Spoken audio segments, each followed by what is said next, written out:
పరిశుద్ధమైన వాతావరణాన్ని మనము సృష్టించి అక్కడికి దేవుని మనం ఆహ్వానించాలి. మరి దేవుడు ఇక్కడికి రావాలంటే అక్కడ దేవుడు రావలసిన వాతావరణం ఉండాలి. దేవుడు అన్ని వాతావరణాల్లో ఆయన నివాసం చేయడాయన. మరి దేవుడు రావాలంటే దానికి ఒక ప్రత్యేకమైన వేదిక కావాలి, ప్రత్యేకమైన వాతావరణం కావాలి. ఆ వాతావరణం యొక్క సృష్టికర్తలం మనమై ఉన్నాం. హల్లెలూయా. దేవుని నామానికి స్తుతి కలుగును గాక.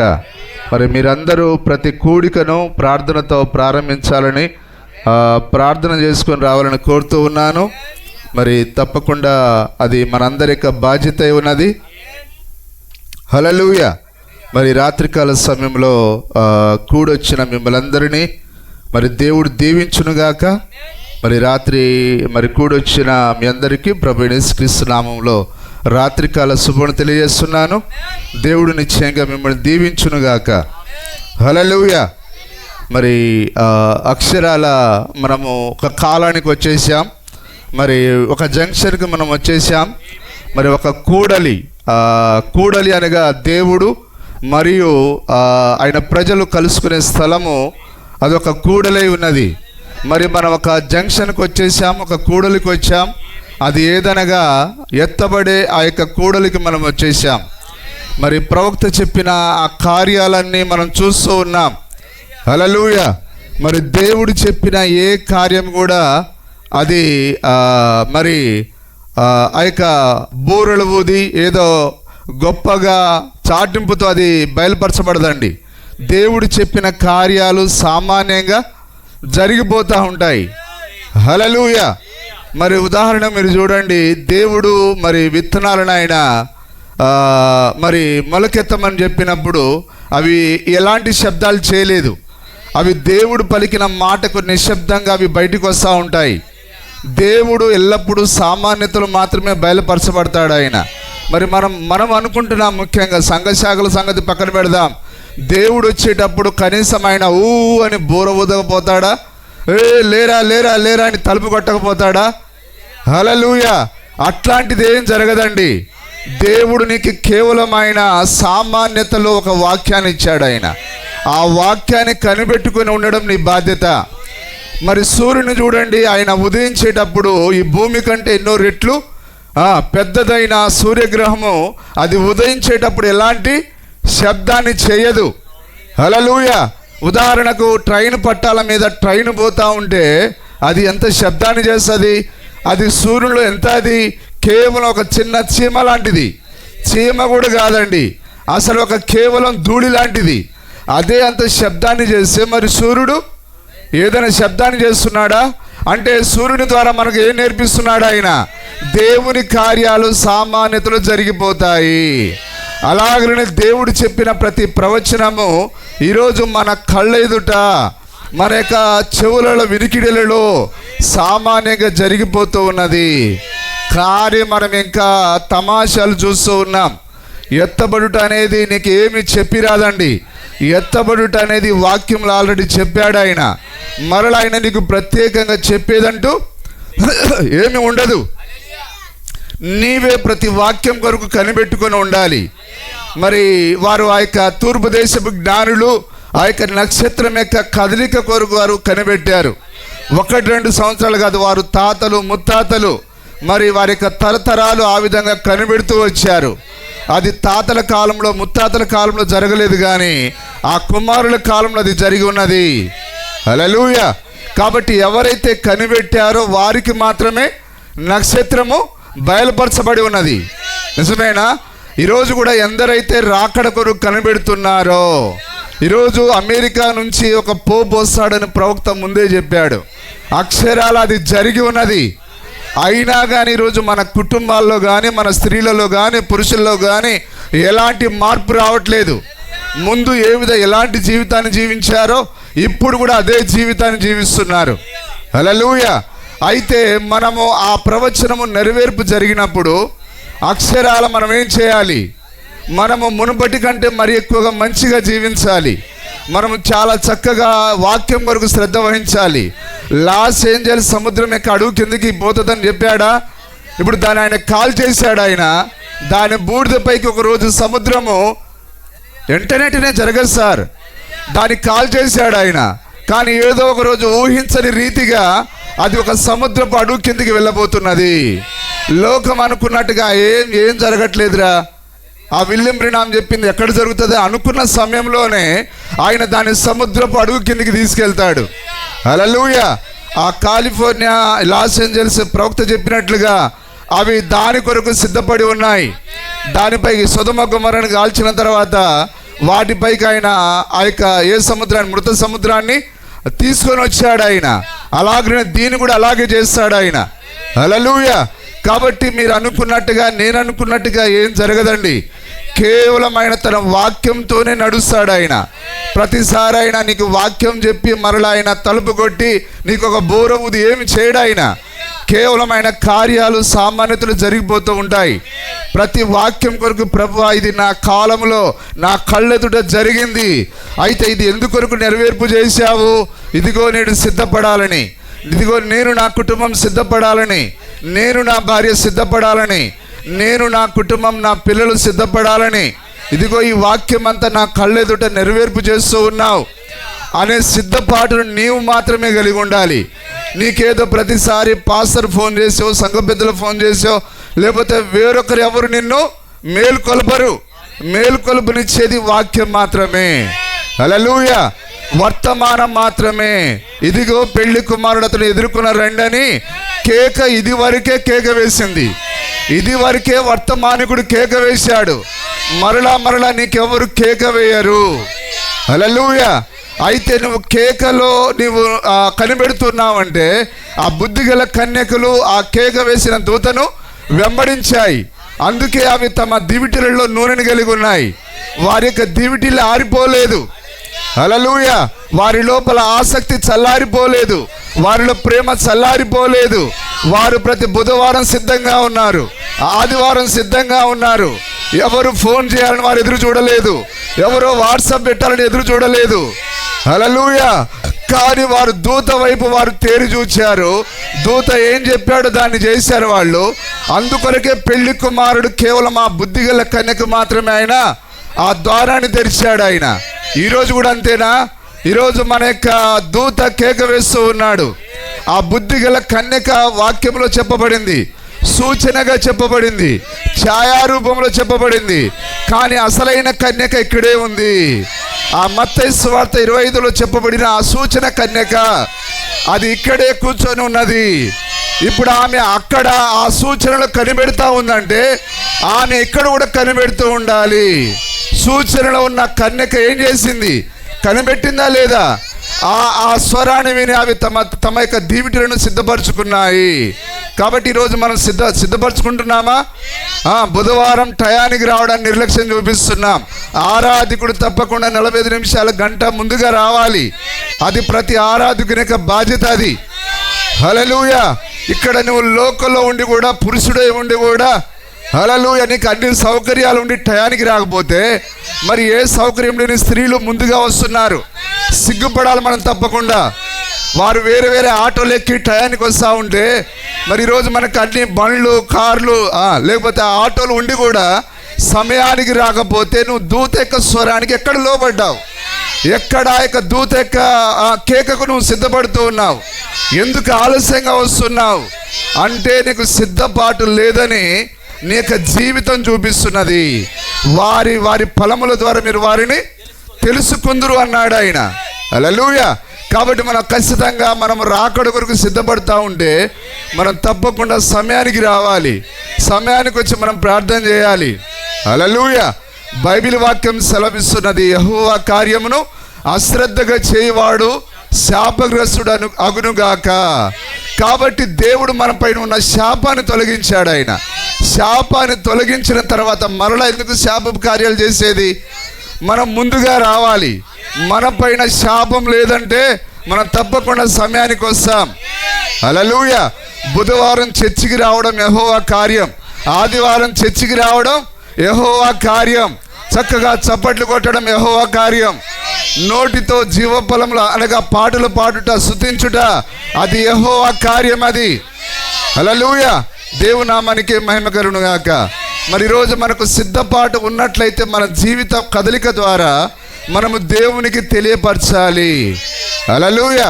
మీరు చూడండి, ఆ యొక్క మరి చివరి సూచన ఏంటిది? ఆ ఎత్తబడుట సమయం జరిగిందనే దానికి సూచన ఏంటిది? జతలు జతలుగా ఓడలోడికి ప్రవేశించుట. హల్లెలూయా.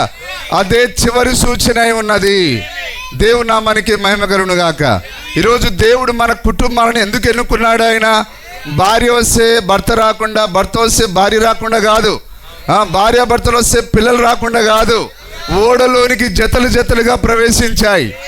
అప్పుడే దేవుడు ఏం చేశాడు? బయట దాని యొక్క తాళములు ఆయనే బిగించి ఉన్నాడు, దాని గడియలను ఆయన వేసి ఉన్నాడు. కాబట్టి ఓడలోనికి ఒంటరిగా వచ్చేది కాదు, ఇప్పుడు ఓడలోనికి జతలు జతలుగా రావాలి. ఓడలోనికి నోవా ఒక్కడే రాలేదు, నోవా భార్య వచ్చింది, నోవా కుమారులు వచ్చారు, నోవా యొక్క కోడళ్ళు కూడా వచ్చారు. అప్పుడే ఆయన బయట గడియలను వేసి దాన్ని ముద్రించి ఉన్నాడు ఆయన. ఈరోజు కూడా మనం అదే చేయాలి. ఇదే చివరి వర్తమానమై ఉన్నది. ఆ చివరి వర్తమానంలో జంతువులు సహా జతలు జతలుగా వెళ్ళాయి. సింహం, ఆడసింహం మరియు మగ సింహం, భార్యాభర్తలు. నిజమేనా? ఆడచిలుక మగ చిలుక, ఆడజింక మగ జింక, అవి జతలు. అది సూచన ఉన్నది, అది చివరి సూచన ఉన్నది. దేవుని నామానికి మహిమ కలుగును గాక. హల్లెలూయా. కాబట్టి మనము తప్పకుండా ఆ యొక్క మన కదలిక ద్వారా మనము సిద్ధపడుతున్నామని మనం దేవునికి చూపించాలి. హల్లెలూయా.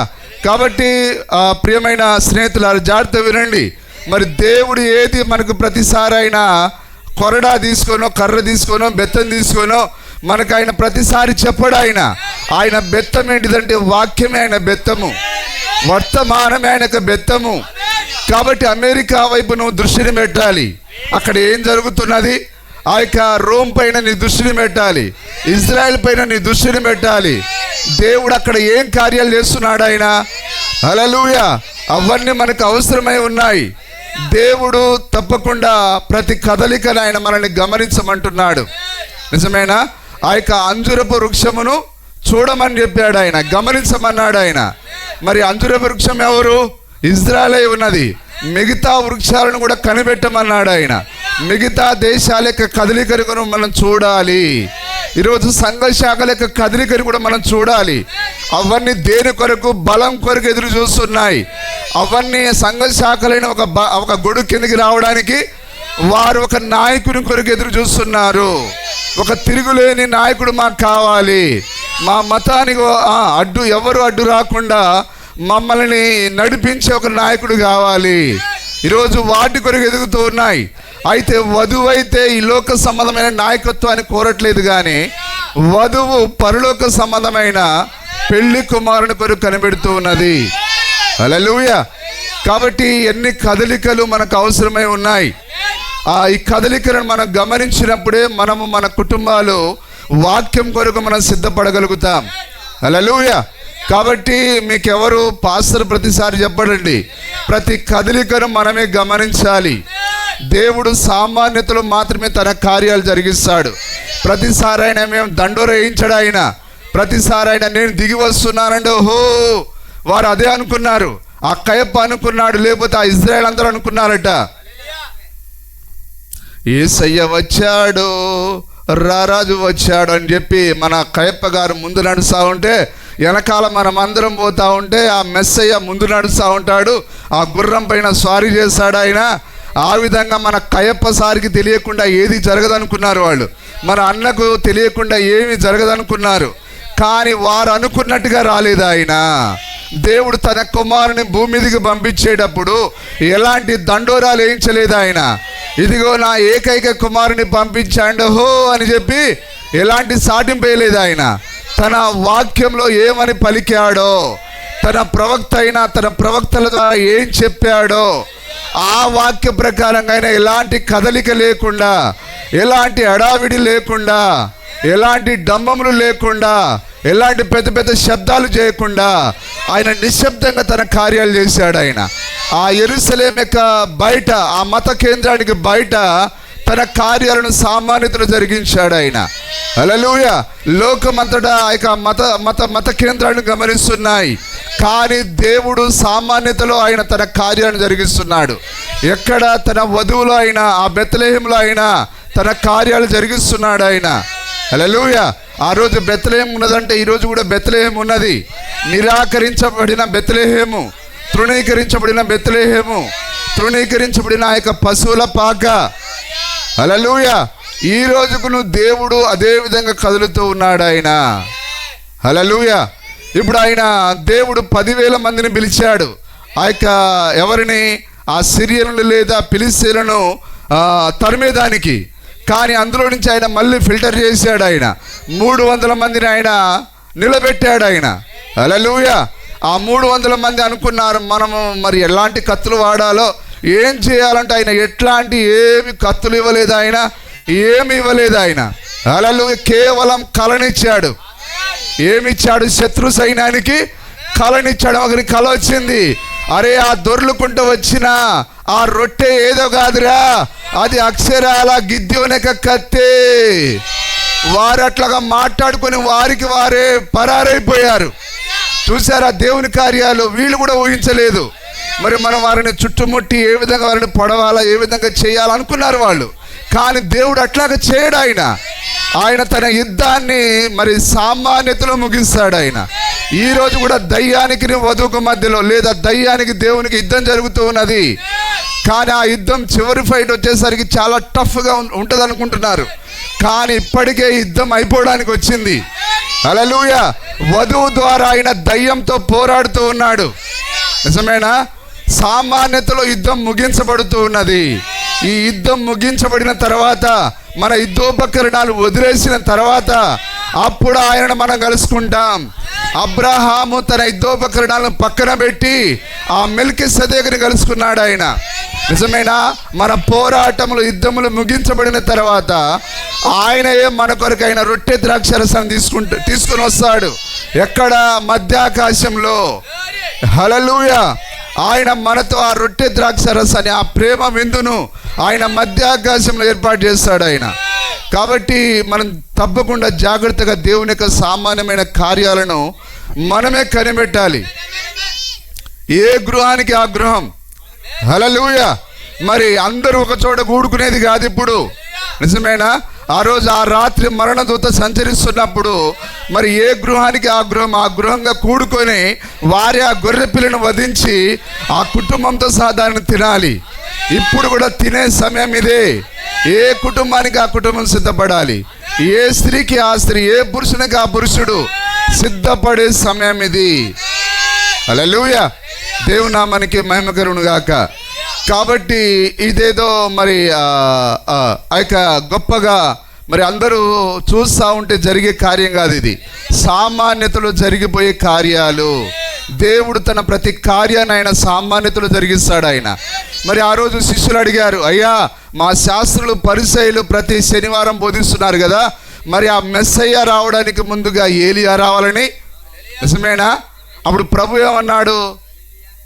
అప్పుడు ఆయన టంకి వేయించలేదు, ఆయన దండోరా వేయించలేదు. ఆయన ఇదిగో యెషయా ప్రవక్త ద్వారా 40 అధ్యాయం 1-2 వచనాల్లో చెప్పబడిన అరణ్యంలో కేక వేయుకునే శబ్దము యోర్దాను నదిలో ఉన్నదండి. హో అందరూ నది దగ్గరికి పోండు అని చెప్పాను అన్నాడా? హల్లెలూయా. కాబట్టి ఆ అరణ్యంలో కేక వేస్తున్నప్పుడు ఆ అరణ్యంలో కేక వేస్తున్న వాడిని చూడాలి. ఆ యొక్క యెషయా గ్రంథం 40 అధ్యాయం చూడాలి. అరే ప్రవక్త చెప్పినట్టుగా కేక వేస్తున్నాడు. అదిగో కేక వేసే శబ్దం మీరే. వాక్యాన్ని ఆ వ్యక్తిని నువ్వు పరీక్షించాలి. నీ బాధ్యత అది. దేవుడేం ప్రత్యేకంగా టంకేం ఏపీడు ఆయన, దండోరా ఏపీడు ఆయన. అందుకొరకు యేసుక్రీస్తు శిష్యులు కూడా దాన్ని గుర్తించలేకపోయారు.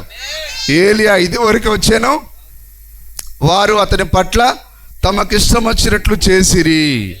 హల్లెలూయా. ఈరోజు కూడా అంతేనా? మరి ప్రవక్త అన్నాడు, అయ్యా మరి ఈ శ్రమలు మా మీదకి వస్తున్నాయి, మరి మిడతలు మమ్మల్ని కొడుతున్నాయి, శ్రమలు వస్తున్నాయి. మరి శ్రమలు రావడానికి ముందుగా ఒక ఏలియా రావాలని ఉంది కదా. మలాకి 4వ అధ్యాయంలో చెప్పబడింది కదా, యెహోవా మహాదినం రాకముందు ప్రవక్తకి ఏలియా రావాలని. ఏలియా ఇది వరకే వచ్చాను, తన వర్తమానాన్ని తీసుకొని వచ్చాడు, వధువు సిద్ధపడింది, ఇదిగో మహిమలోనికి వచ్చేసింది అని ఆయన అంటాడట. ప్రవక్త అన్నాడు దాన్ని? అక్షరాలు అన్నాడు ఆయన. హల్లెలూయా. కాబట్టి స్నేహితులారా, జాగ్రత్తగా గమనించండి. ఈరోజు మనల్ని మనమే సిద్ధపడాలి.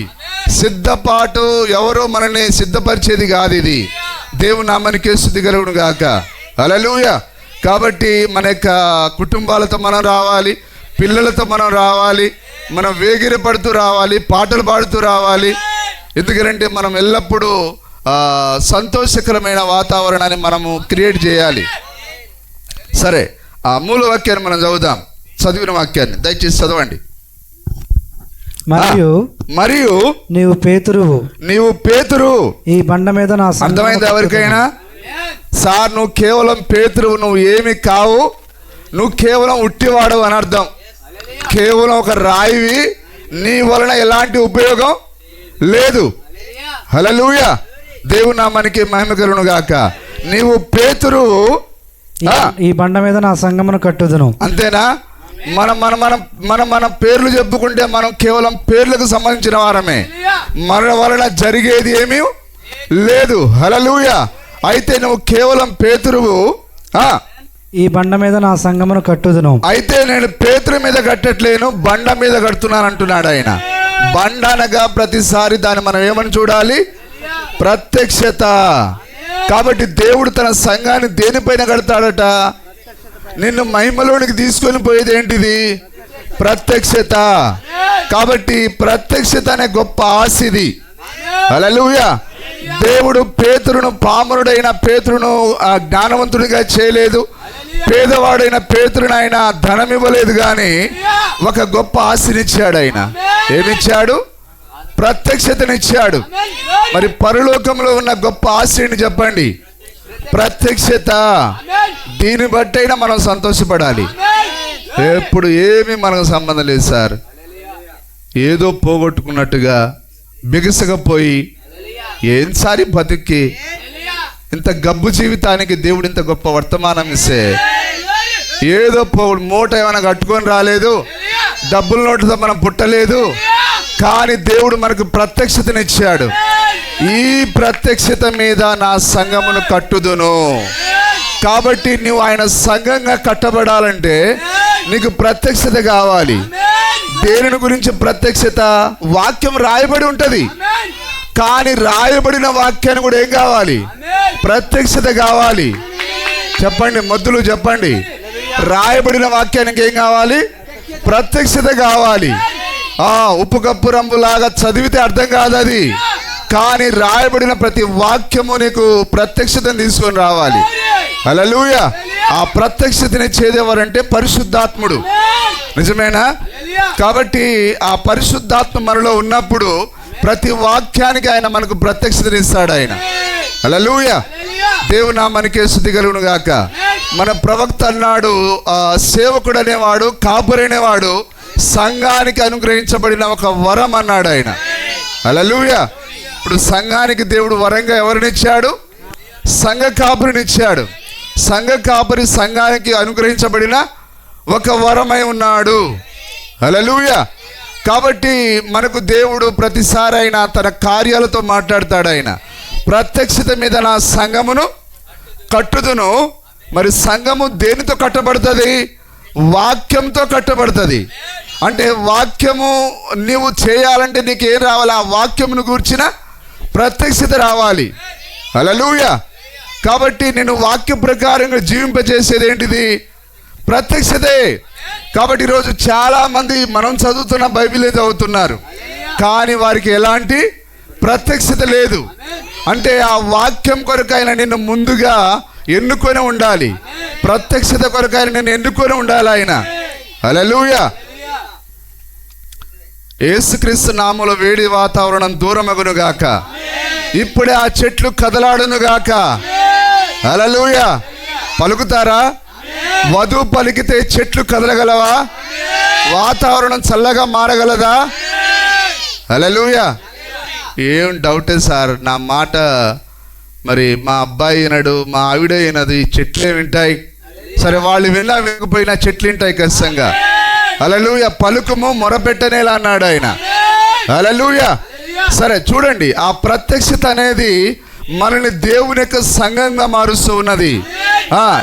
ఈ ప్రత్యక్షత మీద, ఈ బండ మీద నా సంఘమును కట్టుదును, పాతాళలోక ద్వారములు దాని ఎదుట నిలువనేరవని, పాతాళలోక ద్వారములు దాని ఎదుట నిలువనేరవని నేను నీతో చెప్పుచున్నాను, నేను నీతో చెప్పుచున్నాను.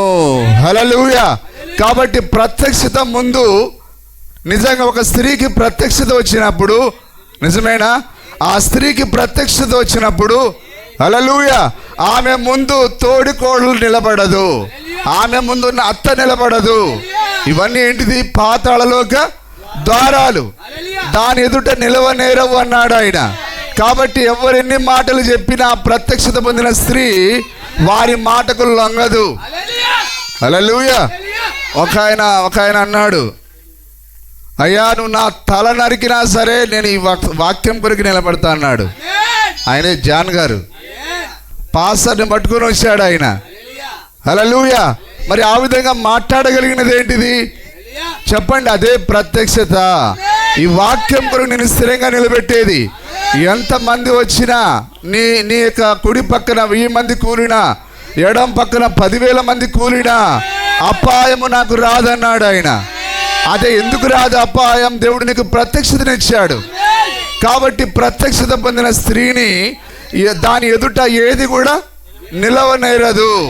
అందుకొరకే మనం ఈ లోక సిద్ధాంతాలకు పైగా, ఈ లోక ఆచారాలకు పైగా ఇవన్నీ పాతాళలోక ద్వారములు. మన బంధువులు చెప్పినట్టుగా మనం వినట్లేం, మన స్నేహితులు చెప్పినట్టుగా మనం వినట్లేం. ఎందుకంటే మనం ప్రత్యక్షత పైన నడుస్తూ ఉన్నాం. ఇప్పుడు సముద్రం పైన కాదు కానీ మనం ప్రత్యక్షత పైన తేలియాడుతున్నాం. హల్లెలూయా. ఆ రోజు యేసుక్రీస్తు లేదా పేతురు సముద్రం పైన నడవడానికి గల కారణం ఏంటిదంటే అతడు యేసుక్రీస్తు పైన ఆయన దృష్టి ఉంచాడు ఆయన. ఈరోజు కూడా మనము ఈ లోకం అనే సముద్రం పైన నడవాలంటే మన దృష్టి అంతా యేసుక్రీస్తు పైన పెట్టాలి. లోకం యొక్క గాలి వచ్చినప్పుడు నువ్వు అటు ఇటు చూడకూడదు. అవి వస్తూ ఉంటాయి, పోతూ ఉంటాయి. హల్లెలూయా. అందుకొరకైనా ప్రతి స్త్రీతో మాట్లాడుతున్నాడు, ప్రతి పురుషుడితో మాట్లాడుతున్నాడు.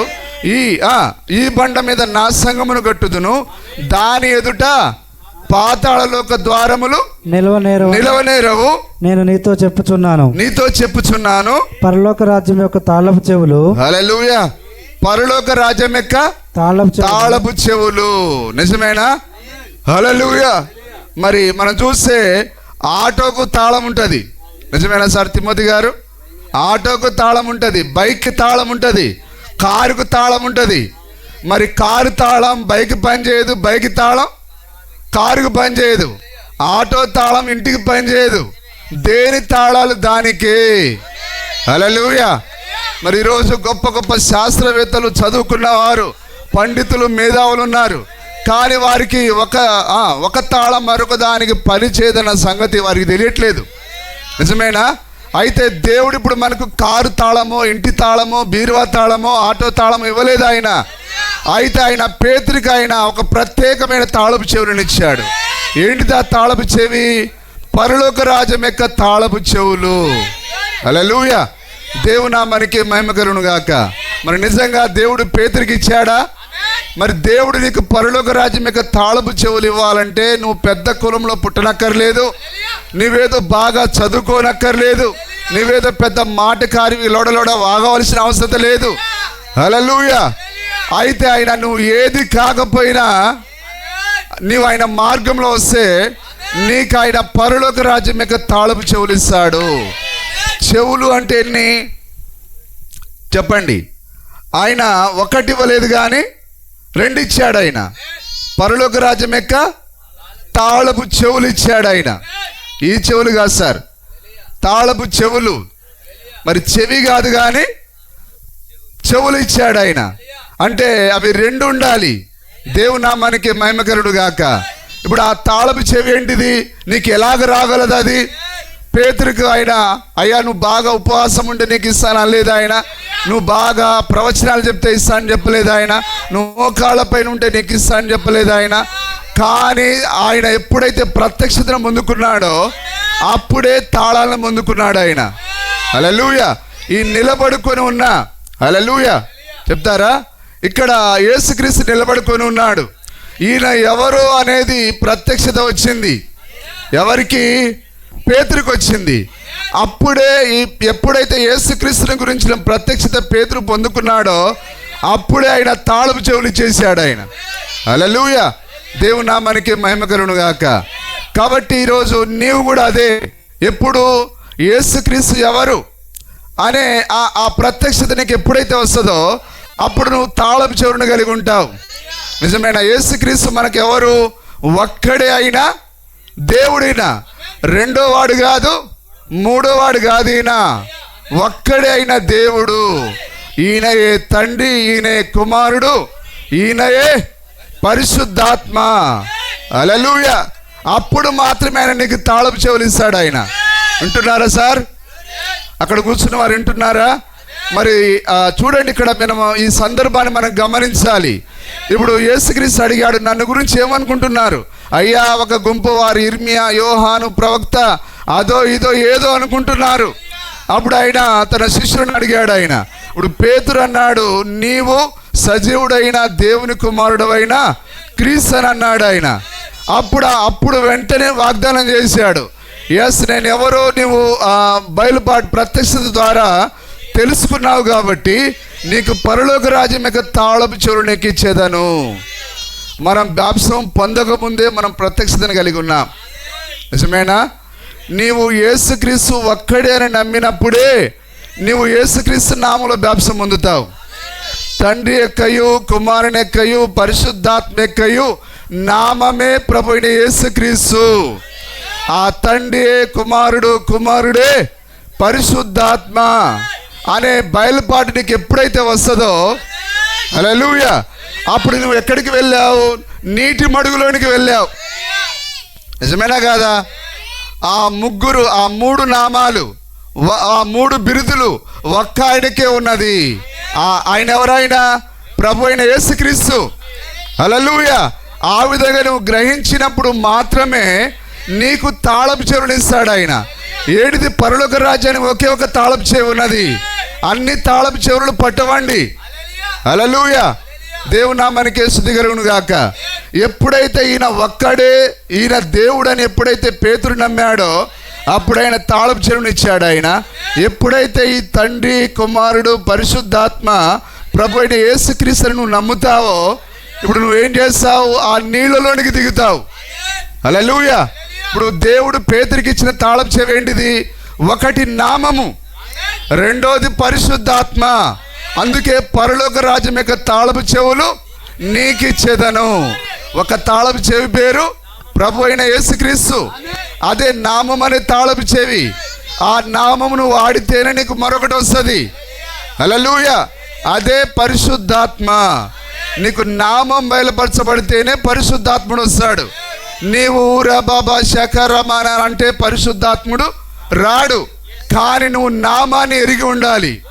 నామమును ఎరిగి ఉన్నప్పుడే నీకు పరిశుద్ధాత్ముడు వస్తాడు. వేరే విధంగా నీకు పరిశుద్ధాత్ముడు రాడు. హల్లెలూయా. ఎప్పుడైతే వారు యేసుక్రీస్తు నామములో బాప్తిసం పొందారో వారందరూ పరిశుద్ధాత్మను పొందుకున్నారు. నిజమేనా? దేవుడు అందుకొరకే పేతురికి ఇచ్చిన తాళపు చెవులు ఏంటిది? అదే యేసుక్రీస్తు నామము, ఆ తర్వాత పరిశుద్ధాత్మ. హల్లెలూయా. ఇప్పుడు మనకందరికి ఇచ్చాడా దేవుడు? మనం ఈ రెండు తాళాలను మనం కలిగి ఉన్నాం. నామము ద్వారా మనం లోపలికి వెళ్ళగలము, ఆ పరిశుద్ధాత్మ ద్వారా మనం లోపలికి వెళ్ళగలము. నామం ఏం చేస్తుంది? ఆ యొక్క పరిశుద్ధాత్మను మన మీదకి వచ్చేటట్లుగా అది ద్వారాన్ని ఇస్తుంది. హల్లెలూయా. కానీ ఈరోజు చాలామంది దానిని 3 తాళాలను ఉపయోగించి దాన్ని ఓపెన్ చేయడానికి ప్రయత్నం చేస్తున్నారు. 3 తాళాలు దానికి పట్టవండి. ఒకే ఒక తాళంను ఉపయోగించాలి. దాని పేరే ప్రభు అయిన యేసుక్రీస్తు. హల్లెలూయా. మరి ఆ యేసుక్రీస్తు స్వయంగా చెప్తున్నాడు, ఇదిగో నేను మాట ఇచ్చి ఉన్నాను, నేను తప్పను, భూమి ఆకాశములు గతించును కానీ నా మాటలు ఎంత మాత్రమును గతించవన్నాడు ఆయన. ఆ యొక్క యోహాను రాసిన ఆ ప్రత్యక్షత గ్రంథంలో లేదా ప్రకటన గ్రంథంలో 1వ అధ్యాయం 18వ వచనంలో మనం ఒకసారి చూద్దాం. చదవండి సార్, దానిని చదవండి. 1:18 త్వరగా చదవండి. నేను మొదటి వాడను కడపటి వాడను. ఇప్పుడు అందరూ అర్థం చేసుకుంటున్నారా? తండ్రి అయిన దేవుడను నేనే, కుమారుడైన దేవుడను నేనే, జీవించువాడంటే పరిశుద్ధాత్మ. హల్లెలూయా. పరిశుద్ధాత్మను నేనే. నేను మృతుడనైతిని కానీ ఇప్పుడు ఎవరు మృతుడైంది? ముగ్గురు దేవుళ్ళలో ఒకడు కాదట. ఎవరైతే తండ్రి అయిన దేవుడుగా ఉన్నాడో, ఎవరైతే కుమారుడైన దేవుడుగా ఉన్నాడో, ఎవరైతే పరిశుద్ధాత్ముడుగా ఉన్నాడో ఆయనయే మృతుడై నేను మృతుడనైతిని గాని ఇదిగో యుగ యుగములు సజీవుడనై ఉన్నాను. మరియు మరణమెక్కయు పాతాళ లోకమెక్కయు. అందరు గ్రహిస్తున్నారా? ఇప్పుడు ఆయన దగ్గర 2 తాళపు చెవులు ఉండాలి, కానీ ఒకటి ఆయన పేతురుకి ఇచ్చేసాడు. హల్లెలూయా. దేవునా మనకి మహిమ కలుగును గాక. ఎప్పుడు ఆ మత్తయి సువార్త 16వ అధ్యాయంలోనే అది పేతురుకి ఇచ్చేసాడు ఆయన. కానీ పేతురు ఆ తాళం చెవులను ఆయన తన యొక్క దాని ఏమంటారు నడుముకు తగిలించుకున్నాడు. ఆయన దాన్ని ఎప్పుడు ఉపయోగించాడు? ఎప్పుడైతే పరిశుద్ధాత్ముడు వచ్చాడో అప్పుడు ఆయన 3000 మందికి ఉపయోగించాడు ఆయన. అప్పుడు బైబిల్లో చెప్పబడింది 3000 మంది చేర్చబడిరి. ఎట్లా చేర్చబడ్డారు? తాళపు చెవులు తెరిస్తేనే వారి లోపల చేర్చబడ్డారు. హల్లెలూయా. ఇప్పుడు ఆయన తన దగ్గర ఉన్న ఆ యొక్క పరలోక రాజ్యం యొక్క తాళపు చెవులు నా దగ్గర ఉన్నాయని చెప్పట్లేడు ఆయన. కానీ నా దగ్గర కేవలం 2 తాళపు చెవులు మాత్రమే ఉన్నాయి. అదేంటిది? మరణమెక్కయు పాతాళ లోకమెక్కయు. హల్లెలూయా. అంతకుముందు ఈ మరణమెక్క పాతాళ లోకమెక్క తాళపు చెవి ఎవరి దగ్గర ఉండేది? సాతానుడి దగ్గర ఉండేది. ఆయన పాతాళానికి వెళ్ళి వాడిని ఒక గుద్ది వాడి దగ్గర ఉన్న తాళపు చెవులను ఆయన ఊడబెరుక్కున్నాడు, ఆయన తన దగ్గర పెట్టుకున్నాడు ఆయన. హల్లెలూయా. కాబట్టి ఇప్పుడు ఆ యేసు ప్రభు దగ్గర, మన తండ్రి దగ్గర కేవలం ఆ మరణం యొక్క పాతాళ లోకం యొక్క తాళపు చెవులు ఉన్నాయి, కానీ పరలోక రాజ్యం యొక్క తాళపు చెవులు లేవు. అవి ఎవరికి ఇచ్చాడు ఆయన? హల్లెలూయా. నిజమేనా? కాబట్టి ఎవరైనా సరే పరలోకానికి వెళ్ళాలంటే ఇప్పుడు ఎక్కడికి వెళ్ళాలి? పేతురు దగ్గరికి వెళ్ళాలి. పేతురు ఏమన్నాడు? మీరు మారు మనసు పొంది పాపక్షమాపణ నిమిత్తం ప్రతివాడు యేసుక్రీస్తు నామమున బాప్తిస్మం పొందుడి. హల్లెలూయా. కాబట్టి ఈరోజు చాలా మంది ఏం చేస్తున్నారు? పరలోక రాజ్యానికి చాలా సులువైన మార్గాన్ని చెప్పాడు ఆయన. యేసుక్రీస్తు నామములో బాప్తిస్మం పొందండి, ఆ తర్వాత పరిశుద్ధాత్మను పొందండి, అదే మీకు ద్వారాన్ని తెరిచేది అన్నాడు ఆయన. హల్లెలూయా.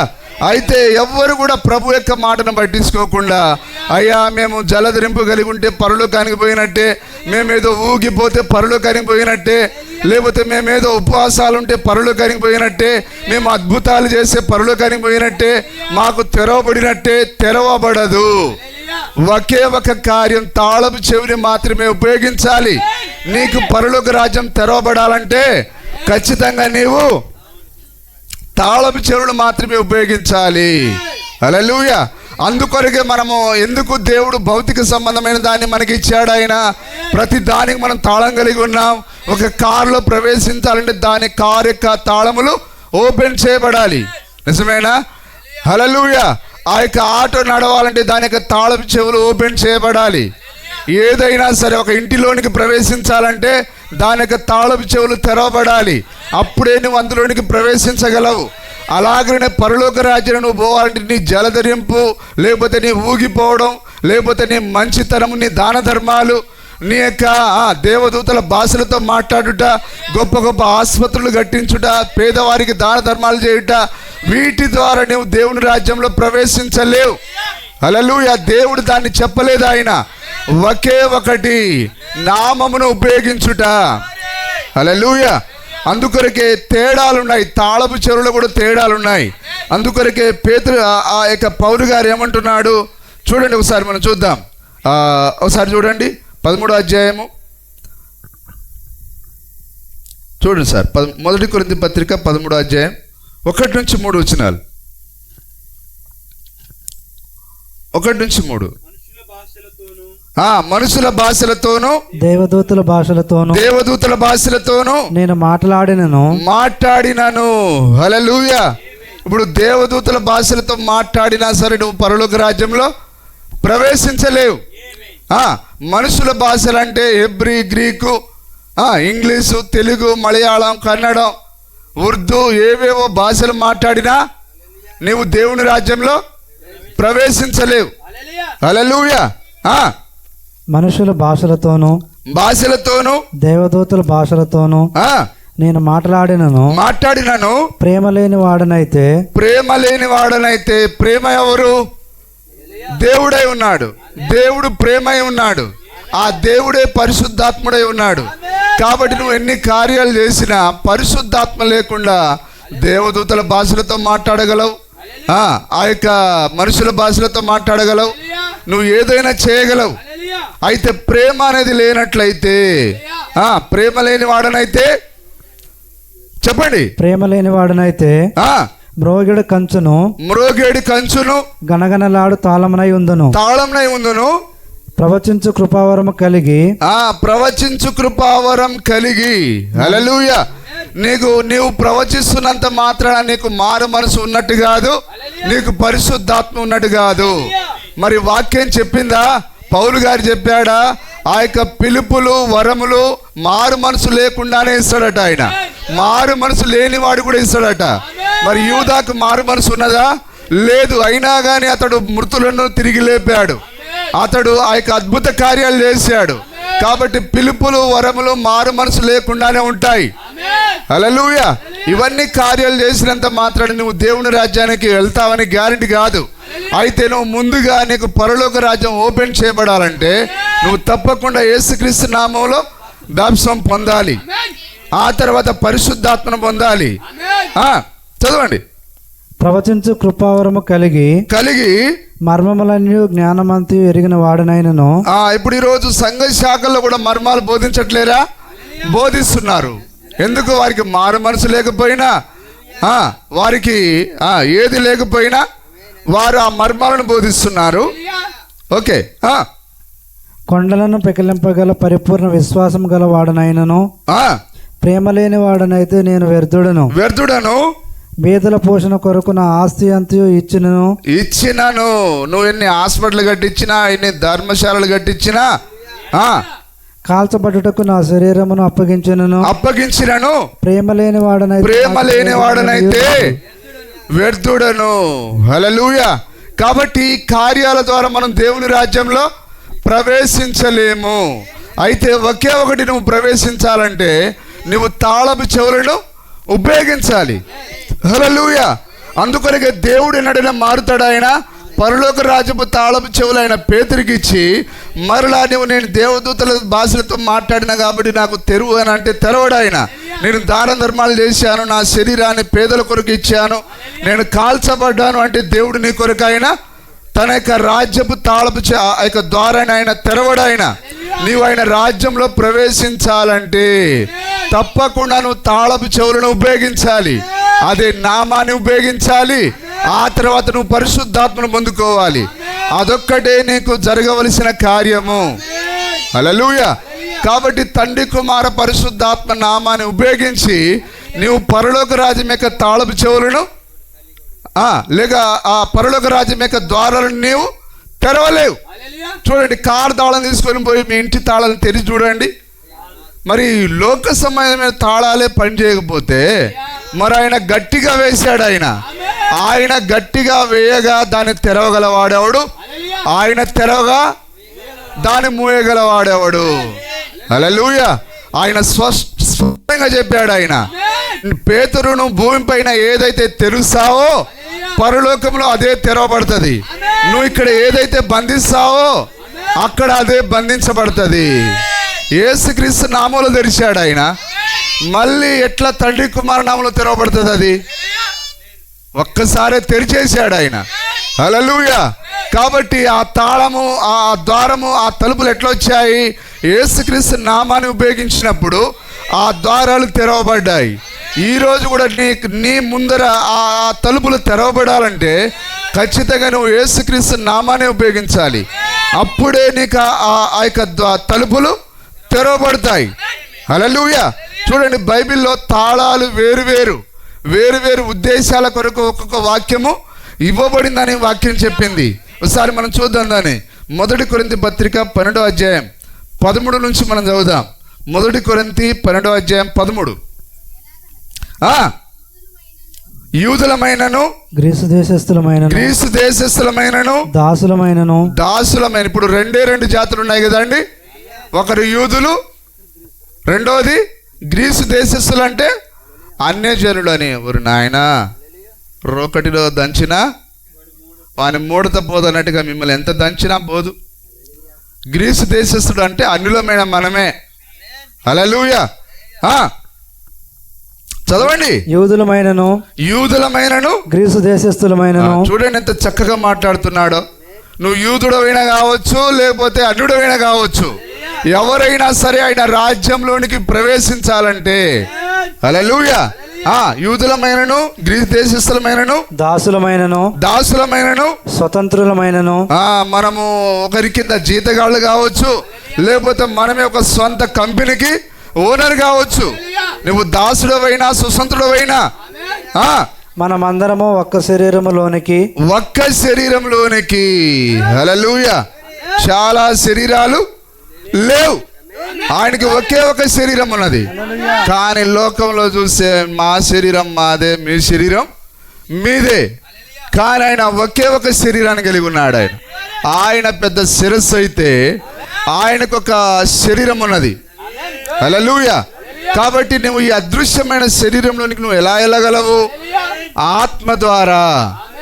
అదేనా? అందుకొరకే 3000 మంది యూదులు ఏ నామంలో బాప్తిసం పొందారు? యేసుక్రీస్తు నామంలో. దాన్ని ఎంత చక్కగా మాట్లాడుతున్నాడు చూడండి. యూదులమైనా సరే మనం ఆ ఒక్క ఆత్మ ద్వారానే. అన్యజనుడైన ఎఫెసీ ప్రజలు ఎట్లా పొందారు? ఆ అన్యజనుడైన కొర్నేలి ఎట్లా పొందాడు బాప్తిస్మాన్ని?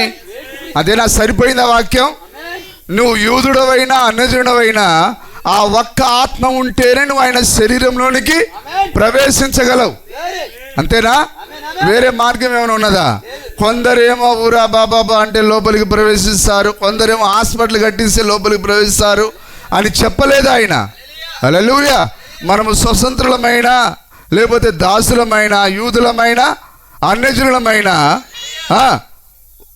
స్వతంత్రులమైన మనమందరము ఒక్క శరీరములోనికి, ఒక్క ఆత్మయందే. ఒక్క శరీరం ఉన్నది, ఒకే ఆత్మ ఉన్నది. అందుకే ఆయన ఎఫెసీ 4లో మాట్లాడి ఉన్నాడా? శరీరం ఒక్కటే, ఆత్మయు ఒక్కడే, విశ్వాసం ఒక్కటే, బాప్తిసం ఒక్కటే అన్నాడు ఆయన. అన్ని ఒక్కొక్కటే ఉన్నాయి, కానీ చాలా లేవు. నిజమేనా? ఎంతమంది వాక్యాన్ని గ్రహిస్తున్నారు? దేవుని నామానికే స్తుతి కలుగును గాక. కాబట్టి నువ్వు ఆయన శరీరంలోనికి, ఆయన రాజ్యంలోనికి ప్రవేశించాలంటే ఆ ఒక్క ఆత్మను నువ్వు పొందాలి. అదే పరిశుద్ధాత్మ. మనమందరము ఒక్క శరీరములోనికి, స్పీడ్ చదవండి. ఒక్క ఆత్మయందే బాప్తిస్మం పొందితిమి. మనమందరము ఒక్క ఆత్మను పానము చేసిన వారమైతిమి.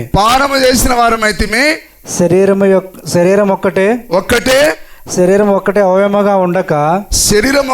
అవయవముగా ఉండక అనేకమైన అవయవములుగా ఉన్నది. నేను చెయ్యి కాను గనక శరీరములోని దానను కాదని. ఏంటి సార్? చెయ్యి కాను గనుక. చూడండి, ఇప్పుడు చేతికి చేయి చేయవలసిన పనులు చేతులకు ఉన్నాయి, కాళ్ళ యొక్క పనులు కాళ్ళకున్నాయి. నిజమేనా? హల్లెలూయా. వింటున్నారా? చెప్పండి. కారు తాళం పని, కారుకి ఆ తాళం పని, దానికి ఒక పని ఉన్నది. కారు డోరు తెరవడానికి మాత్రమే. ఇంటి తాళపు చెవి, దానికి ఒక పని ఉన్నది. అది ఆ తాళమును మాత్రం తెరవడానికే. మరి కాళ్ళ పని కాళ్ళకున్నది, చేతుల పని చేతుకున్నది, చెవుల పని చెవులకున్నది. చెవుల ద్వారా మనం చూడంగానే వింటాం. నిజమేనా? చెవుల ద్వారా మనం వినడం తప్ప నడవలేం. హల్లెలూయా. కాబట్టి ప్రతి అవయవానికి ఒక ప్రత్యేకమైన ఆ పని కొరకు నియమించాడు ఆయన. అదేవిధంగా యేసుక్రీస్తు నామమును మనము, ఆ యొక్క యేసుక్రీస్తు నామంతో మనం ఏం చేయగలము? దేవుని రాజ్యం యొక్క తాళపు చెవులు, రాజ్యం యొక్క తలుపులను మనం తెరవగలము. కాబట్టి దేవుని రాజ్యం యొక్క తలుపులకు ఆ తాళపు చెవి ఏది? యేసుక్రీస్తు అనే నామం. కానీ తండ్రి, కుమార, పరిశుద్ధాత్మ అనే తాళపు చెవిని వాడితే అది తెరవబడదు. నిజమేనా? హల్లెలూయా. అందుకొరకే ప్రకృతి సంబంధమైనది, ఆత్మ సంబంధమైన దానికి సాదృశ్యంగా ఉన్నది. కాబట్టి ఇది తప్పకుండా మన మనసులో మనం పెట్టుకోవాలి. నేను చెయ్యి కాను గనక శరీరములోని దానిని కానని పాదము చెప్పినంత మాత్రాన శరీరములోనిది కాకపోలేదు. మరియు నేను కన్ను కాను గనక శరీరములోని దానిని కానని చెప్పి చెవి చెప్పినంత మాత్రమున శరీరములోని కాకపోలేదు. శరీరమంతయు కన్నైతే వినుట ఎక్కడ? అంతయు వినుట అయితే వాసన చూచుట ఎక్కడ? అయితే దేవుడు అవయవములలో ప్రతి దానిని తన చిత్త ప్రకారము శరీరములో ఉంచెను. అవయవములన్నీ అవయవమైతే శరీరం ఎక్కడ? అవయవములు అనేకములైనను శరీరం ఒక్కటే. కనుక కన్ను చేతితో నీవు నాకక్కర్లేదని చెప్పజాలదు. తల పాదములతో మీరు నాకక్కర్లేదని చెప్పజాలదు. అంతేకాదు శరీరము యొక్క అవయవములలో ఏవి మరి బలహీనముగా కనబడునో అవి మరి అవశ్యములే. శరీరములో ఏ అవయవములు గలత లేనివని తలంచుతామో ఆ అవయవములను మరి ఎక్కువగా గణపరుచుచున్నాము. హల్లెలూయా. సరే, ఇంకొక మాట మనం చూద్దాం.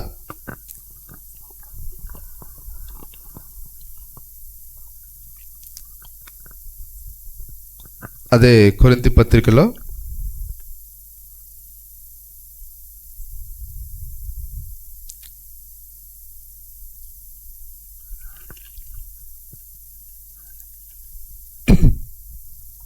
15వ అధ్యాయము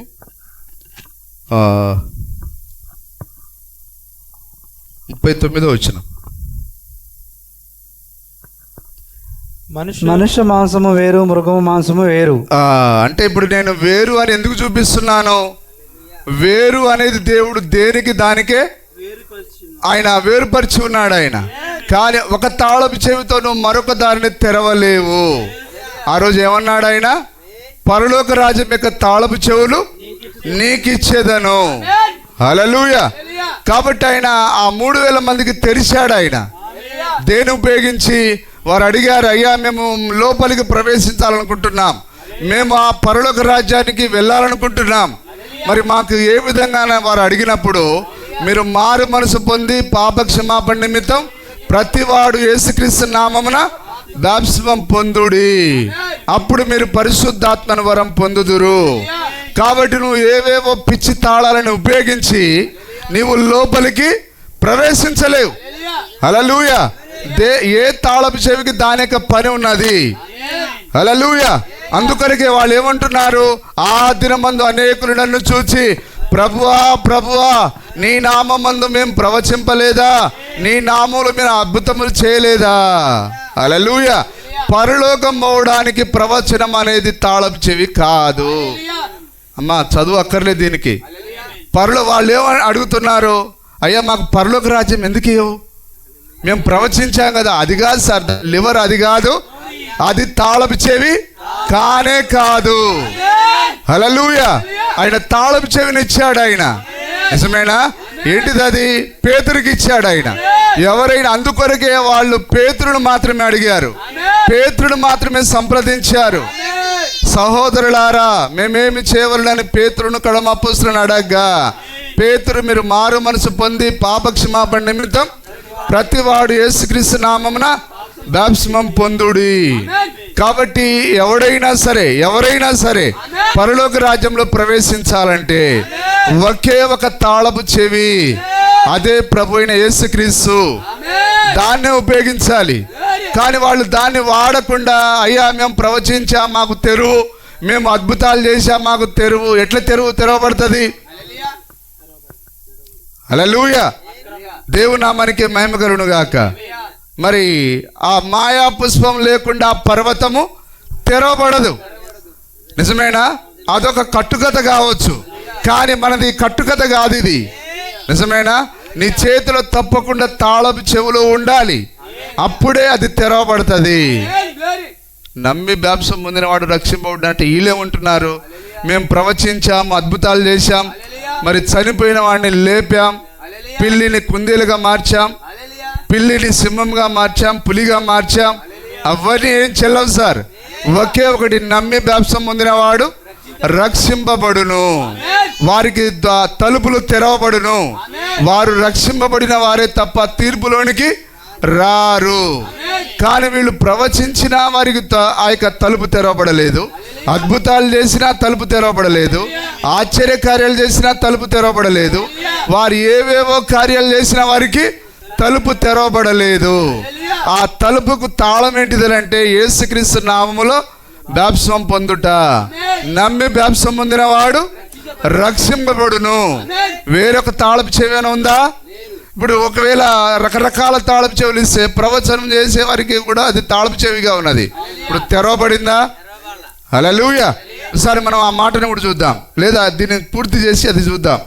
ఒకసారి చదవండి. మనుష్య మాంసము వేరు, మృగము మాంసము వేరు. చూడండి, అంటే వేరు, మృగాల మాంసం వేరు, మనుషుల యొక్క మాంసం వేరు, పక్షి మాంసం వేరు, చేప మాంసం వేరు. చూసారా?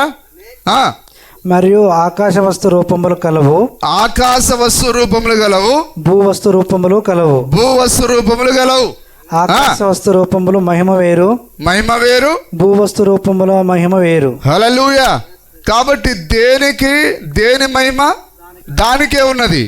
దాన్ని తీసుకొచ్చి దీన్ని ఉపయోగిస్తారు, దీన్ని తీసుకెళ్ళి అక్కడ ఉపయోగిస్తారంటే కుదరదు అని అంటున్నాడు ఆయన. ఎందుకు ఒక్కొక్క వస్తువుకు ఒక్కొక్క భేదాన్ని ఎందుకు మాట్లాడుతున్నాడు ఆయన? దేని కొరకు దేవుడు దాన్ని క్రియేట్ చేశాడో దాని కొరకు మాత్రం ఉపయోగించాలి. హల్లెలూయా. నీవు ఆకాశ మండలానికి వెళ్తే, చంద్రుడి దగ్గరికి పోతే ఈ వాతావరణం అక్కడ ఉండదు. నీకు ఇక్కడ దొరికినంత ఆక్సిజన్ అక్కడ దొరకదు. నువ్వేవేవో అక్కడ తగిలించుకొని పోవాలి. అందుకొరకే బైబిల్ చెప్పింది, మూర్ఖులారా, భూమిని దేవుడు నివాస యోగ్యంగా చేశాడు. నీవు అంగారక గ్రహం పైన లేకపోతే చంద్రమండలం పైన నివాసం చేయలేవు. బుద్ధి లేనోడా, మూర్ఖుడా, నీ డబ్బులంతా వేస్ట్ చేసుకొని ఆ డబ్బులు పేద ప్రజలకు ఇస్తే శుభ్రంగా 3 పూటలు తిండి తిని మంచి బట్టలు వేసుకొని నీ పేరు తలంచుకుంటారు. హల్లెలూయా. బుద్ధి లేని పనులు చేయకండి. నివాస యోగ్యమైనది కేవలము భూమి మాత్రమే. మీరు ఎన్ని వాక్యం తప్పని నిరూపించడానికి ఎన్ని పిల్లేరు గంతులు వేసినా మీ వల్ల కాదు, మీ బాబు వల్ల కాదు, మీ బాబు వల్ల కాదు. ఏ చంద్రమండలానికి పోయినా, ఏ గ్రహాల దగ్గరికి పోయినా మీ ఆటలు కొనసాగవు. హల్లెలూయా. బైబిల్ అమెరికాకు ఏ మాత్రం అది ఒక బుద్ధి లేనిది. నిజమేనా? అమెరికా దేశం ఒక జ్ఞానహీనురాలది. అది వాక్యాన్ని తెలియని అంధకారపు ఆ గుడ్డిది. నిజమేనా? హల్లెలూయా. మరి ఏలియన్స్ ఇక్కడే ఉన్నారు. చెప్పండి, ఎవరు ఏలియన్ వెంబడించేవారే ఏలియన్స్. ఆ ఏలియన్స్ వెతికేదానికి కోట్ల రూపాయలు ఖర్చు పెడతారు బుద్ధిహీనులారా. హల్లెలూయా. నిజమేనా? మరి క్రీస్తుని వెంబడించిన వారిని క్రైస్తవులు అన్నారు, ఏలియన్ వెంబడించిన వారిని ఏలియన్స్ అంటారు. కానీ ఎక్కడైనా జీవం ఉంటుందా సార్? భూమి పైన, ఆకాశంలో ఉంటుందా? ఇక్కడే ఉన్నది. హల్లెలూయా. ఒక ప్రత్యేక తరగతి ప్రజలు, నిజంగా అది మానవులకు కనిపించని ప్రజలు. వీళ్ళను చూసేదానికి మీరు తప్పిపోయారు. దేవుని నామానికి స్తుతి కలుగును గాక. మేము చెప్పినా కానీ మీరు నమ్మరు. హల్లెలూయా. చూడండి, వేరు ఉన్నదా? ఇప్పుడు ఇదే నివాస యోగ్యమైన స్థలం. ఇక్కడే ఆక్సిజన్ దొరుకుతుంది. ఇక్కడే సమస్తమును దేవుడు ఇక్కడే ఏర్పాటు చేశాడు. ఆయన దేవుడు ఈ నరులకైన భూమిని ఆయన అనుగ్రహించాడు. ఆయన దీన్ని మీరు స్వతంత్రించుకొని దీనిని ఏలమన్నాడు. ఆయన ఇక్కడే తప్ప మనం ఎక్కడ కూడా ఉండలేం. కానీ మనం ఒకరోజు థియోఫనులకి వెళ్ళినప్పుడు మనం ఎక్కడికైనా వెళ్ళగలం. దేవుని నామానికి స్తుతి మహిమ కలుగుగా. హల్లెలూయా. సరే, మరొకసారి చదవండి సార్. సూర్యుని మహిమ వేరు, చంద్రుని మహిమ వేరు. మహిమ వేరు, నక్షత్రముల మహిమ వేరు. మహిమను బట్టి ఒక నక్షత్రమునకును మరి ఒక నక్షత్రమునకును భేదము కలదు కదా. మృతుల పునరుత్థానమును కూడా అలాగే. మృతుల పునరుద్ధానం కూడా అలాగే.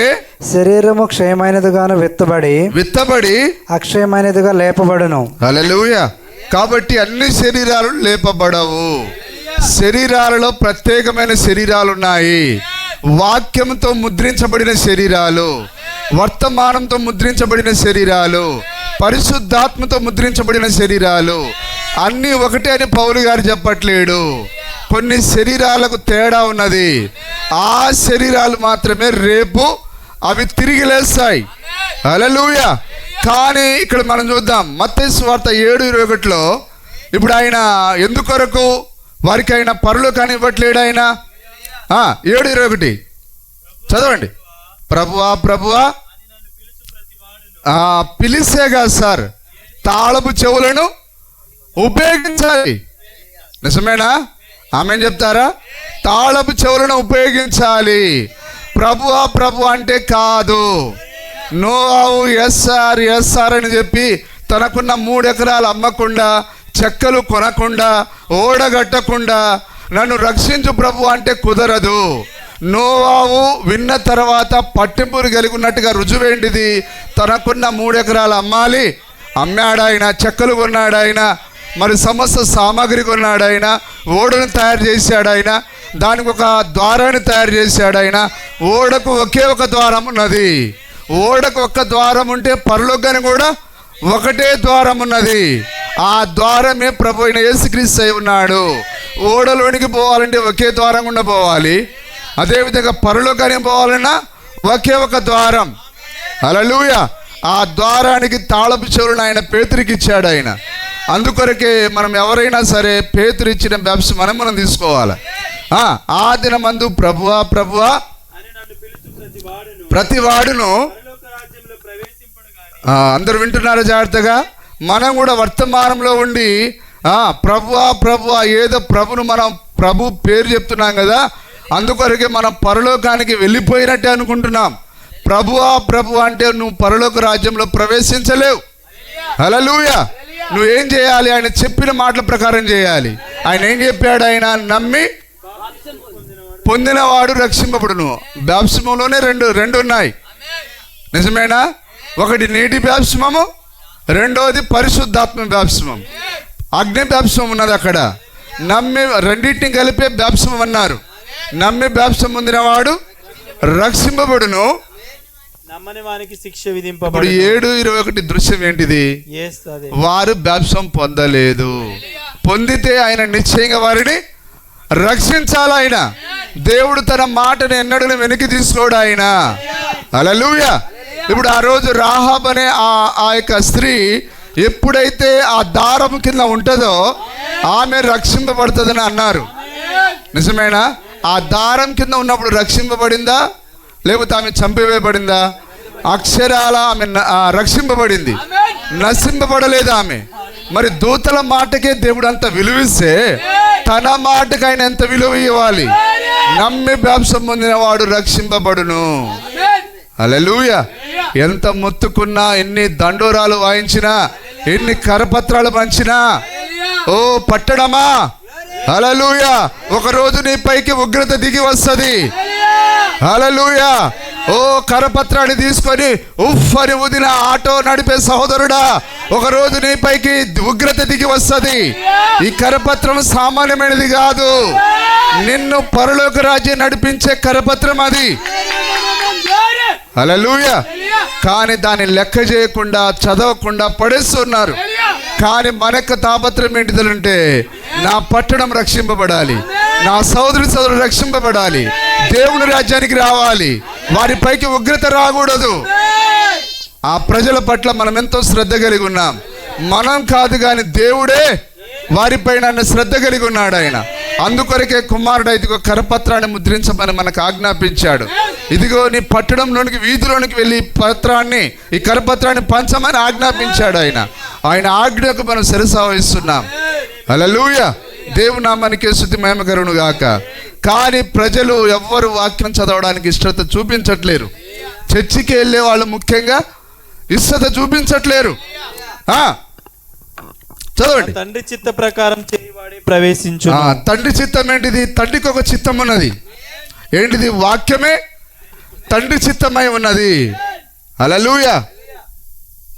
వెనకటికి భటులకు ఆజ్ఞాపిస్తే ఎవరక్కడ అనగానే వాడు వచ్చి చిత్తం ప్రభు అంటే దాని అర్థం ఏంటిది? చెప్పండి సార్, మీరు చెప్పినట్టే చేస్తానని. చిత్తము అనగా దేవుని యొక్క వాక్యం. హల్లెలూయా. చూచి ప్రభువా ప్రభువా మేము నీ నామమున ప్రవచింపలేదా? తెరవబడిందా సార్? ఆ యొక్క వాళ్ళు ఏం చేశారు? ప్రవచించారట. ఓ కుమారి, ఇదిగో నువ్వు ఎర్ర చీర కట్టుకొని వచ్చావు, వచ్చే సంవత్సరం నీ ఒడిలో బిడ్డ ఉంటాడు. హల్లెలూయా. నిజమేనా? అలాగనే జరుగుతుంది. కానీ పరలోక తలుపులు మాత్రం తెరవబడవు. బిడ్డ, ఇదిగో నీ కుటుంబ పోషణ లేక ఏడుస్తున్నావు కదూ, ఇదిగో నీ కన్నీరు దేవుడు తుడిచివేశాడు. ఓ వచ్చే 6వ నెలలో నీకు జాబ్ రాబోతున్నది. అలాగనే జరుగుతుంది. మేము ప్రభువా ప్రవచించినప్పుడు అలాగ జరగలేదా? జరిగిరే రా పరలోకానికి అని చెప్తాడు ఆయన. అవి పరలోక రాజ్యం యొక్క తాళపు చెవులు కావవి. నువ్వు ప్రవచించినా తెరవబడదు, అద్భుతాలు చేసినా తెరవబడదు. నీ నామమున దయ్యములను వెళ్ళగొట్టలేదా? నీ నామమున దయ్యమును వెళ్ళగొట్టలేదా? నిజమేనా? ఎంత బుద్ధి లేని వాళ్ళు చూడండి, దయ్యాలు వెళ్ళగొట్టడానికి మాత్రం నామాన్ని ఉపయోగించుకున్నారు. హల్లెలూయా. వింటున్నారా సార్? అందరు జాగ్రత్తగా. మాకెందుకు సార్? డైరెక్ట్గా ఏం చెప్పకుండా మాకు పుష్టిగా డబ్బులు ఇవ్వాలి, భోజనం 3 పూటలు పెట్టాలి, తీసుకెళ్ళి పరలోకంలో పెట్టాలి. ఈ వాక్యం ఏమిటాం సార్ మేము? ప్రతిసారి వాళ్ళు ఎవరో మాకు తెలియదు. ఈ అద్భుతాలు చేసిన వాళ్ళు ఎవరు? ఈ ప్రవచించిన వాళ్ళు మాకేం అవసరం చెప్పండి? మాకేం కావాలి? కట్టే కొట్టే తెచ్చేలాగా చర్చికి వచ్చామా, పరలోకం వచ్చిందా, అదే మాకు కావాలి. ఈ వాక్యం ఎవడింటాడు? వినేవాళ్ళకే. ఆయన అన్నాడు, నా తండ్రి చిత్త ప్రకారం చేయువాడే. కాబట్టి వాక్యం అనేది నీకు ఎంతో ప్రాముఖ్యమైనది. వాక్యం పట్ల నువ్వు శ్రద్ధ చూపాలి. వాక్యానికి శ్రద్ధ చూపితేనే, కుమారుని ముద్దు పెట్టుకుంటేనే తండ్రి ఆనందిస్తాడు. కుమారుని ముద్దు పెట్టుకుంటానంటే అంటే ఏంటిది? యేసు ఫోటోకు ముద్దు పెట్టుకోవడం కాదు సార్, వాక్యానికి లోబడుట. హల్లెలూయా. ఈ నామమున అనేకమైన అద్భుతములు చేయలేదా అని చెప్పుదురు. అయినా కానీ ఏ తాళం చెవి ఉపయోగించినా తెరవబడట్లేదు. ప్రవచనం తాళం చెవి ఉపయోగించారా? తెరవబడలే. అద్భుతము తాళం చెవి ఉపయోగించారా? తెరవబడలే. నిజమేనా? ఆశ్చర్య కార్యపు తాళం చెవి ఉపయోగించారు, తెరవబడలేదు. హల్లెలూయా. పేతురుతో ఏం పనిరా? మనకు అసలే ప్రభువే మనకు కావాలా? ఇప్పుడు అనట్లేరా? పేతురు ఎవడా? అపోస్తలులు ఎవరు? నిజమైన వాళ్ళు నిజంగానే ఒప్పుకుంటున్నారు. వాళ్ళు మేము నేరుగా యేసు ప్రభు దగ్గరికే పోతాం. ఆయన ఏమన్నాడు? నా తాళం గుత్తి చూడరా, ఏముంది నా దగ్గర? మరణం ఎక్కయు పాతాళ లోకం ఎక్కయు. మీకు నిత్య జీవం కావాలంటే పేతురు దగ్గర పోవాల్సి ఉండే. ఇప్పుడు మీరు వచ్చి నా గురించి తెలిసి ఉండి కూడా మీరు నా దగ్గరికి వచ్చారు, చాలా నడవడి పాతాళానికి. ఆయన అంటున్నాడు, మీరెవరు నాకు తెలియదు. హల్లెలూయా. దేవుని నామానికి మహిమ కలుగును గాక. ఆ దినముందు అనేకులు నన్ను చూచి ప్రభువా ప్రభువా ప్రభువా ప్రభువా మేము నీ నామమున ప్రవచింపలేదా? నీ నామమున దయ్యములను వెళ్ళగొట్టలేదా? నామమున అనేకమైన అద్భుతములు చేయలేదా అని చెప్పుదురు. అప్పుడు నేను మిమ్మల్ని ఎన్నడూను ఎరుగను. నేను మిమ్మల్ని ఎన్నడూను ఎరుగను. హల్లెలూయా. అక్రమం చేయవారులారా నా యొద్ద నుండి పోండని వారితో చెప్పుదును. హల్లెలూయా. ఏంటిది? నువ్వు ఇన్ని మంచి కార్యాలు చేసినా యేసుక్రీస్తు నామములో బాప్తిసం పొందనందున నీ పైన ఎంత గొప్ప నేరం మోపుతున్నాడో చూసారా? అక్రమం చేయువారులారా, యేసుక్రీస్తు నామములో నువ్వు బాప్తిసం పొందకపోతే నువ్వు చివరికి ఎంత గొప్ప సేవ చేసినా అదంతా అక్రమం అయిపోతుంది. హల్లెలూయా. నిజమేనా? వారు ప్రవచించారు, మంచి పనే. ప్రవచనం ఎట్లా చెప్పారు? ఆయన నామంలోనే. అద్భుతాలు ఎట్లా చేశారు? ఆయన నామంలోనే. ఆశ్చర్యకాలు ఎట్లా చేశారు? మరి ఏది చేసినా ఆయన నామంలో చేశారు. కానీ దేవుని రాజ్యం లోపలికి ప్రవేశించడానికి ఆయనకి నామాన్ని వారు ఉపయోగించలేకపోయారు. అందుకొరకు ఆయన ఏమంటున్నాడు? ఆయన అక్రమం చేయవారులారా, యేసుక్రీస్తు నామము నిన్ను నీతిమంతునిగా తీర్చేది. అక్రమకారులైన నిన్ను నన్ను మరి నీతిమంతునిగా మార్చినది యేసుక్రీస్తు యొక్క నామమై ఉన్నది. హల్లెలూయా. దేవుని నామానికి మహిమ కలుగును గాక. అప్పుడు నేను మిమ్మల్ని ఎన్నడూను ఎరుగను అక్రమం చేయవారులారా నా యొద్ద నుండి పోండి అని వారితో చెప్పుదును. నా యొద్ద నుండి పోండి అని వారితో చెప్పుదును. నిజమేనా? సరే, ఒకసారి మనం ఆ యొక్క 4:12 చదువుదాం. అపోస్తల కార్యములు 4:12 చూడండి.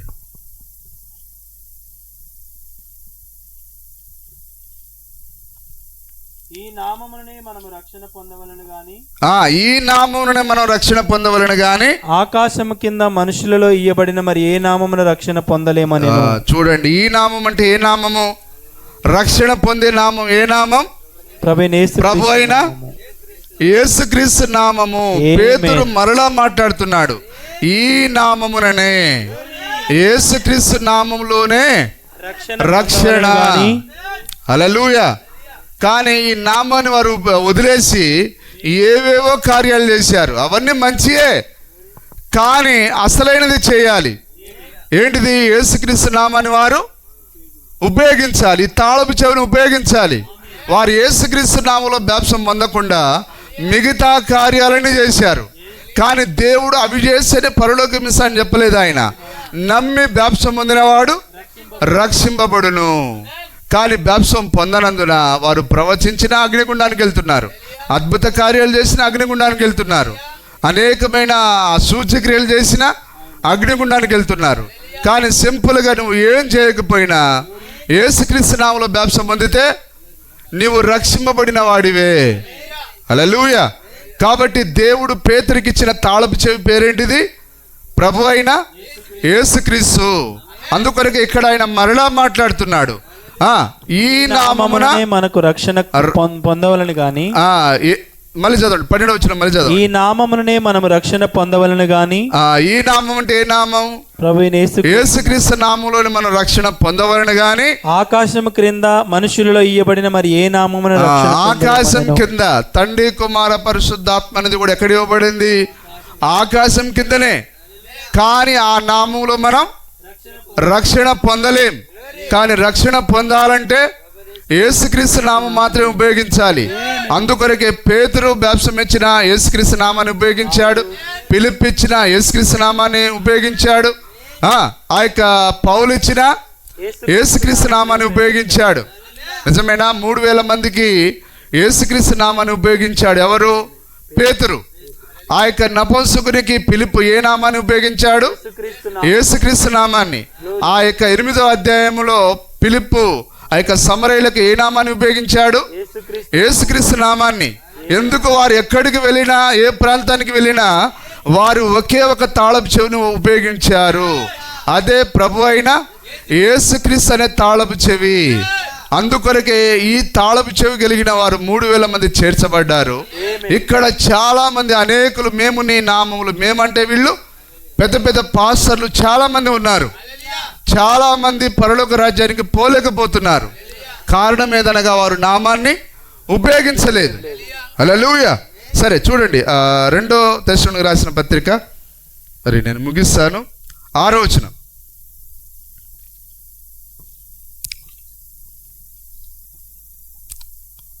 2వ తెస్సలోనికీయులకు రాసిన పత్రిక 2వ అధ్యాయం 6వ వచనం.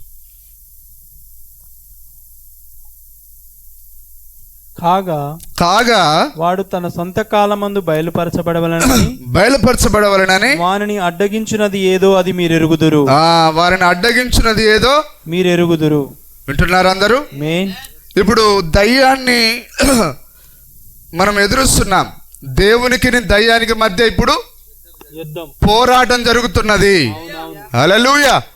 దేవుడు ఆ దయ్యము తన బిడ్డల ద్వారా దేవునితో యుద్ధం చేస్తున్నది. ఆమేన్ చెప్తారా? దేవుడు తన బిడ్డల ద్వారా దయ్యంతో యుద్ధం చేస్తున్నాడు. అది తన బిడ్డల ద్వారా దేవుని పైకి వస్తుంది. కానీ దేవుడు ఏదో ఒక రూపంలో ఆయన లేడు. కానీ ఇప్పుడు ఆయన మన యొక్క పోలికలో ఉన్నాడు ఆయన. హల్లెలూయా. ఇప్పుడు ఆయన తన బిడ్డలలో, కుమారులలో, కుమార్తెలలో ఉండి ఆయన దయ్యం యొక్క కుమార్తెలతో, కుమారులతో ఆయన యుద్ధం చేస్తున్నాడు ఆయన. దయ్యానికి దేవునికి మధ్య అతి గొప్ప పోరాటం జరుగుతూ ఉన్నది. ఈ పోరాటం ముగించబడిన తర్వాతనే మనం ఆ పెళ్లి విందుకు వెళ్తాం. కాబట్టి ఈరోజు మనం తప్పకుండా పోరాడబద్ధులమై ఉన్నాం. మన ఆయుధం ఏంటిది? వాక్యము. హల్లెలూయా. కాగా మళ్ళీ చదవండి. కాగా వాడు తన సొంత కాలమందు బయలుపరచబడవలెనని చెప్తారా? వాని సొంత కాలం. ఏ కాలంలో కూడా దయ్యము పూర్తిగా బయలుపరచబడలేదు. హల్లెలూయా. కానీ వాడు బయలుపరచబడే కాలం ఎప్పుడైతే 7 ముద్రలు తెరవబడ్డాయో వాని ముసుగంతా లాగేశాడు.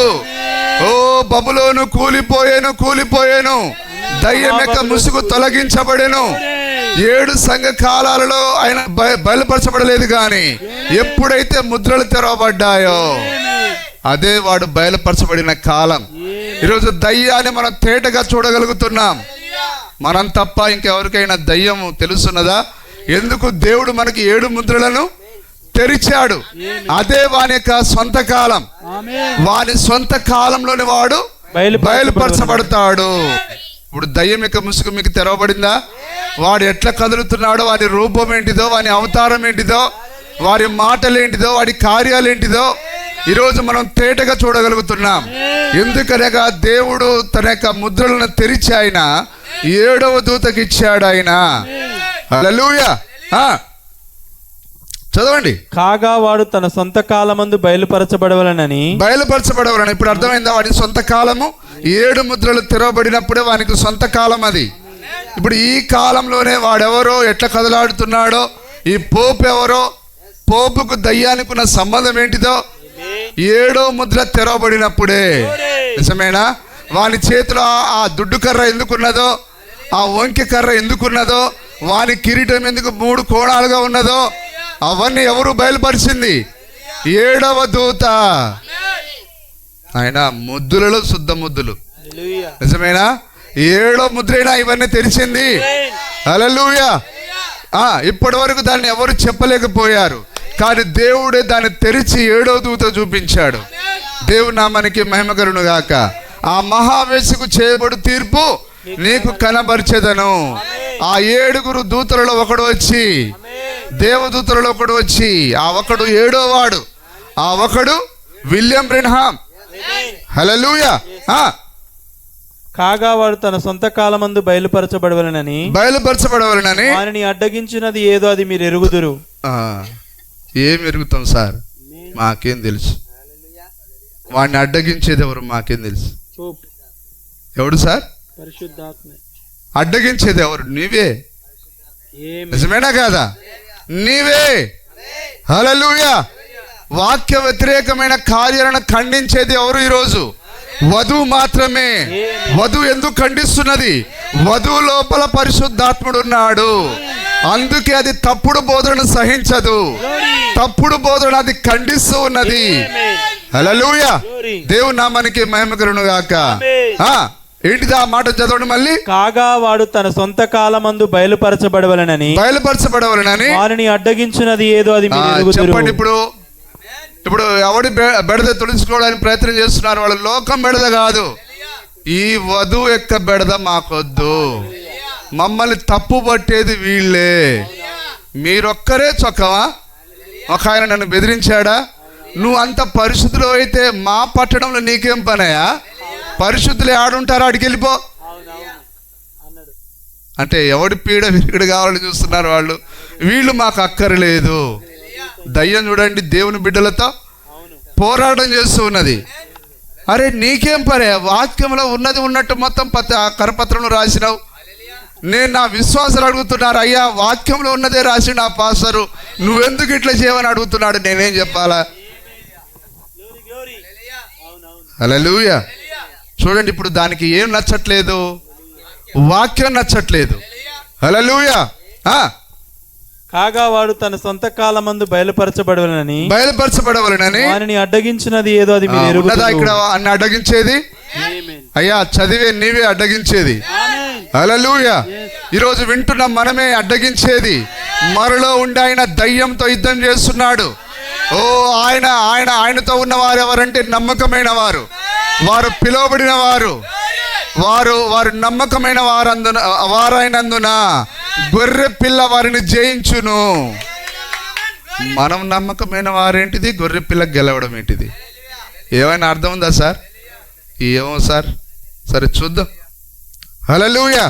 ఇవన్నీ మనకు ఎప్పుడు వెలుగుతాయి? ఎలగాల ధర్మ విరోధ సంబంధమైన మర్మం ఇప్పటికే క్రియ చేయి. ఇప్పుడు ఈ సిద్ధాంతాలు ఆచారాలన్నీ ఏంటిది? ధర్మ విరోధమైన సంబంధమైన మర్మాలు ఇవి. లోకానికి మర్మంగా ఉన్నది, కానీ ఇప్పుడు వాడి కాలంలో వాడి మర్మాలన్నీ బయలుపరచబడ్డాయి. వాడు తన సొంత కాలంలో వాడి మర్మాలతో సహా బయలుపరచబడ్డాడు. నిజమైన 7వ ముద్ర వాని యొక్క రూపాన్ని, వాని గుడ్డలంతా ఊడదీసి ఉన్నది. హల్లెలూయా. ధర్మ విరోధ సంబంధమైన మర్మం ఇప్పటికే క్రియ చేయుచున్నది. కానీ ఇది వరకు అడ్డగించుచున్నవాడు ఎవరిలో ఉండి ఆ యొక్క ధర్మ విరోధిని ఎదురుస్తున్నాడు ఆయన? తన వధువులో ఉండి ఎదురిస్తున్నాడు ఆయన, తన బిడ్డలలో ఉండి ఎదురిస్తూ ఉన్నాడు ఆయన. హల్లెలూయా. తన యొక్క నామాన్ని ఆయన తన కుమార్తెల ఉండి తన నామాన్ని ప్రకటిస్తూ ఉన్నాడు ఆయన. హల్లెలూయా. ఇది వరకు అడ్డగించున్నవాడు మధ్య నుండి తీసివేయబడి వరకే అడ్డగించును. మధ్య నుంచి తీసివేస్తే ఇక వానికి అడ్డు లేదు. ఇప్పుడు నేను చెప్పింది రైటేనా? ఎవరిని బెడద తొలగించుకోవడానికి వాళ్ళు ప్రయత్నం చేస్తున్నారు. హల్లెలూయా. వధువు ఇక మధ్య నుంచి పోయిందనుకో, ఇక వానికి అడ్డే లేరిగా. మధ్యలో నుంచి తీసివేయబడి వరకు అడ్డగించును. ఇప్పుడు మధ్య నుంచి ఎవరు తీసివేయబడాలి? వధువు మాత్రమే. ఏ వధువు? పరిశుద్ధాత్మను కలిగిన వధువు. పరిశుద్ధాత్ముడు ఎవరిలో అయితే ఉన్నాడో వారు మాత్రమే రేపు ఆ మధ్యాకాశానికి వెళ్తారు. పరిశుద్ధాత్ముడు తీసివేయబడుట అనగా వధువు తీసివేయబడుట. ఇప్పుడు ఆ పరిశుద్ధాత్ముడు ఇక్కడ ఎందుకున్నాడు? ఆయన తన బిడ్డలలో ఉన్నాడు. ఆయనకు అవకాశం ఇచ్చే, ఆయనకు గృహాలుగా ఉన్న ఆ బిడ్డలలో ఉంటున్నాడు ఆయన. వెళ్ళిపోవడం అంటే ఆయన గృహాలు కూడా వెళ్ళిపోవడం. మన సొంత గృహానికి మనం వెళ్ళే సమయంలో మనం ఉన్నాం. హల్లెలూయా. ఇప్పుడు ఆ ధర్మ విరోధి బయలుపరచబడ్డా? అక్షరాల పౌలు రాసిన ఆ మాట ఆయనకు తెలియలేదు. ఈ ధర్మ విరోధి ఎవరు, వాడు ఏ ముసుగులో ఉన్నాడు కొంత చూడగలిగాడు ఆయన. నేను వెళ్ళిపోయిన తర్వాత క్రూరమైన తోడేలు వస్తాయని రాశాడు, కానీ వాని యొక్క అవతారాన్ని ఆయన కనిపెట్టలేకపోయాడు.